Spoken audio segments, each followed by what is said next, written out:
Hey guys, this is MB from underdogchance.com, and in today's video I will share my baseball betting mall projections with you. So this is my MLB betting mall spreadsheet where I project my own winning percentages, which are turned into the numbers, into the odds, and then I compare my projected odds with bookmakers' odds. Of course, the difference is potentially a good bet or positive expected value. This betting model takes into account different statistics from players' lineups, pitcher statistics, bullpen statistics, ballpark adjusted numbers, and so on. Okay, so if you want to learn more about my baseball betting model, you can go to underdogchance.com/baseball betting strategy. I will also give you the link below in the description. And I also recommend to watch 1 hour video, which I have created for baseball betting, where you can learn more about how to bet successfully on baseball. Okay, so let's go back to the numbers. So there's no opinions, no gut feelings, no my personal biases. It is only about the facts, about statistics, about the numbers, and I hope that my projected numbers will help you to make smarter betting decisions in this first opening day. Okay, so let's go to the first game. We have San Francisco Giants against New York Yankees. We have Logan Webb against Garrett Cole. Based on my projections, Yankees will have better chance to win this game. So as you see, those are winning percentages. Those are my projected odds, which is very simple to calculate once you have your own projected odds, right? And those are bookmakers' odds to compare. So based on my Kelly criterion, so this is adjusted Kelly criterion or fractional 10% Kelly criterion, if you like, which I use as criteria to find qualified bets. And I'm looking the number one or bigger, okay, which means that I'm looking for a little bit bigger difference between my numbers and bookmakers numbers. And as you see, this is close to zero, which means that there is basically almost no value in this game, so I will skip this game. Then we have Atlanta against Washington, Max Fried against Patrick Corbin. Based on my projections, Atlanta will have better chance to win this game. So as you see, those are two numbers. Those are winning percentages. Those are my projected odds. But as you see, there is smaller value with Washington because I have them at plus 159. Bookmakers have them at plus 209. But because of my criteria, there is still not enough value in this game. But if we can get a little bit better odds on Washington, then this could be a potentially a good bet. Okay, but based on my criteria, there is some value with Washington, but not good enough personally for me. Okay, Baltimore, Boston, Kyle Gibson against Corey Kluber, two right-handed pitchers.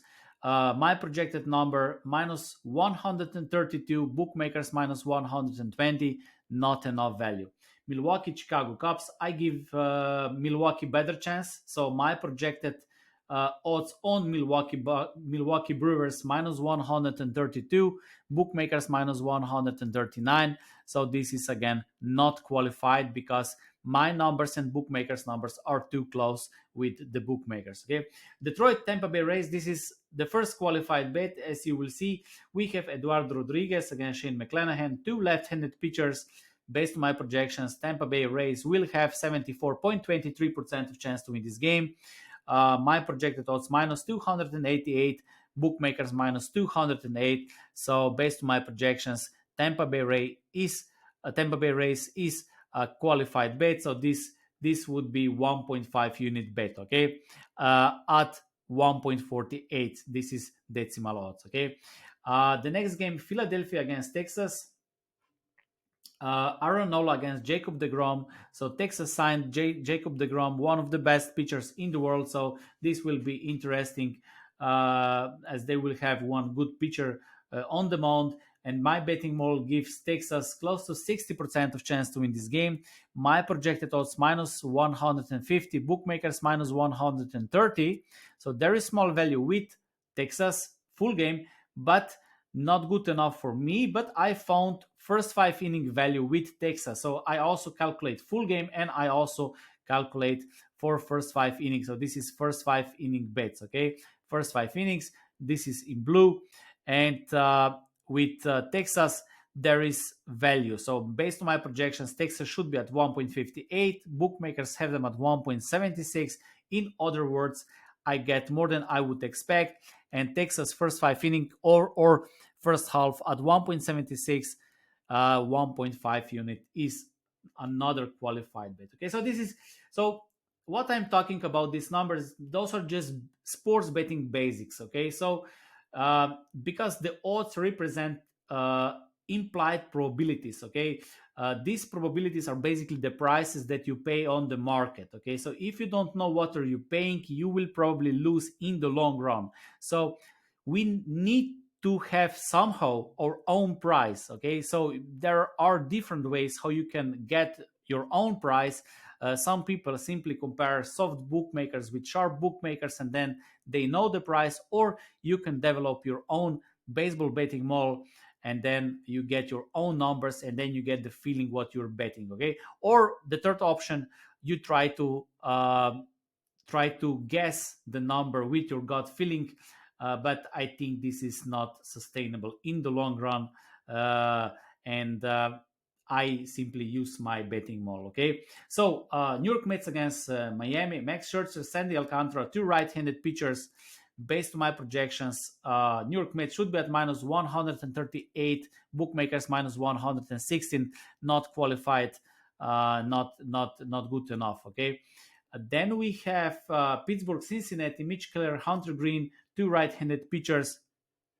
Again, not qualified. You can check. Those are my numbers. Those are bookmakers' numbers. Toronto, St. Louis, Alek Manoah, Miley Nicolas, two right-handed pitchers. My betting model gives them close to 50-50. This is close to 50-50 game based on my numbers. Uh, and the bookmakers have a little bit better chance with Toronto, but this is not good enough for me. Okay. Colorado, San Diego Padres, German Marquez against Blake Snell. Based on my projections, San Diego will have a little bit more than 70% of chance to win this game, which makes them another qualified bet. San Diego Padres, despite small odds, 1.51. But this is one unit bet. Okay, the value or positive expected value doesn't mean that you need to bet on underdogs. This is completely another thing. Positive expected value can be underdog or favorite. What we are doing, we are simply looking at the numbers and we're looking for the difference. If you get more than you would expect, this is then qualified bet. And of course, you set your own criteria, because if you have the odds of plus 110 and bookmakers offer plus 111, then of course this is in theory a qualified bet. You have a value, but because no betting model is perfect, I always recommend to look for a little bit bigger discrepancies between your numbers and bookmakers numbers. Okay. uh, Minnesota, Kansas, based on my projections, Minnesota will have 58.73% of chance to win this game.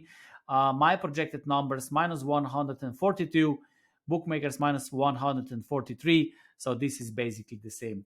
One more thing, why I'm explaining the numbers, because when I started betting, I was looking for something like this. Okay, because forums were all full of stories about trends and I don't know, opinions. This is anyone can do. I was looking for someone who can give me the numbers. Okay, and in the past people complained because I was talking only about the numbers, because they want to hear stories or opinions or something like that. And then sometimes I try to please them, but this is something I will not do anymore. I will stick with the numbers. I know what I wanted to have when I started betting. I wanted to have numbers. I didn't want any fluff about, I don't know, about players, about teams. I just want to have stats, facts, numbers, probabilities, and positive expected value. Okay, I didn't want anything else. Everything else is just waste of time.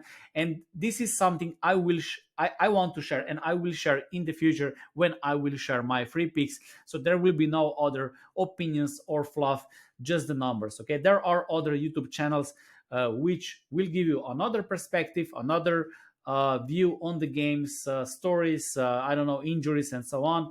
I will stick with the numbers, because this is something I believe is important, and this is something helped me in the past and helped me change my life. Okay, and I will stick to this. Okay.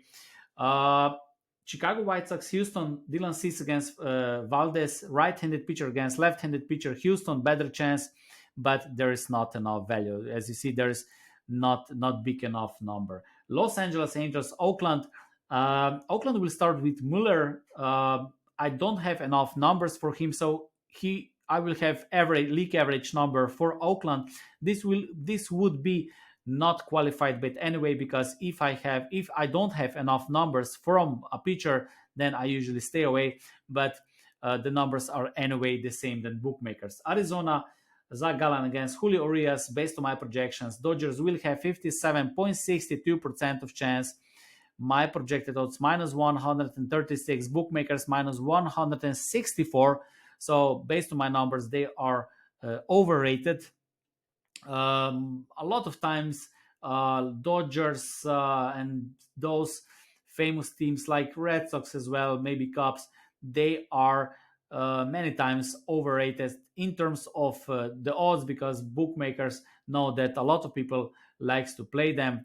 But this is not qualified bet anyway. Cleveland, Seattle. This is the last game. Shane Bieber against Luis Castillo, two right-handed pitchers. I give a little bit better chance to Seattle. So my projected odds minus 108, bookmakers minus 109. But if we check underdog odds, my projected odds plus 108, bookmakers plus 110. This is not qualified bet. Okay, so three qualified bets for opening day based on my projections. Tampa Bay Rays at 1.5 unit, Texas first half at 1.5 unit, and San Diego Padres 1 unit. Again, I'm not looking for underdogs. I'm not looking for favorites. I'm just looking for the difference. Okay, sometimes it will be underdog, sometimes it will be favorite. It doesn't matter. Uh, the value is the difference between your projected odds and bookmakers odds. So it has nothing to do playing on underdogs, playing on favorites. You can find a lot of underdogs with positive expected value, and you can have win rate below 50%, and you will make profit. You can also find a lot of good favorite bets in the long run. You can have a little bit bigger win rate, and you also make a profit. There's different ways how to make profit in sports betting, but one and most important way of how to win at sports betting in the long run is looking for positive expected value. Okay, I will create a video about what positive expected value is, but for now you need to pay better price, or if you like, you need to get more than you would expect in. So if you bet on minus 150, you should have your own number that, I don't know, this should be, I don't know, minus 200, so you get more than you would expect. So this is the main concept of winning at sports betting. Okay, so that's it from me today. Whatever you decide to take, I wish you good luck, and all the best this season.